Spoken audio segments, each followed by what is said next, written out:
Le ton monte d'un cran sur le dossier de l'Azerbaïdjan.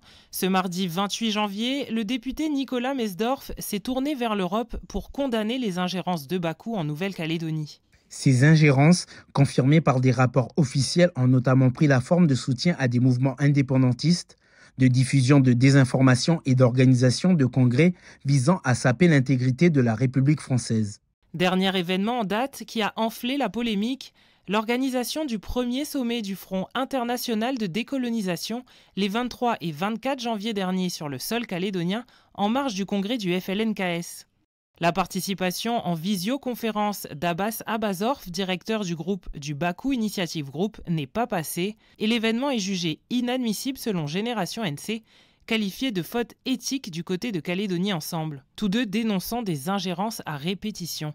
Mais qu'est-ce que l'ingérence au niveau du droit international? L'État, en fait, bénéficie du droit à l'intégrité territoriale et au respect de ses frontières, notamment, en fait, du droit à ne pas subir d'ingérence extérieure dans ses affaires et qui relève en plus de sa compétence nationale.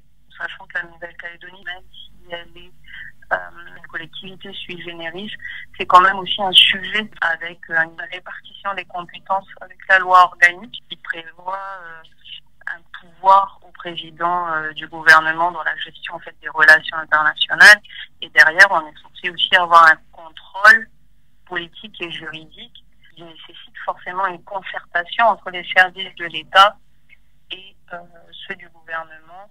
Au niveau national, les réactions se multiplient.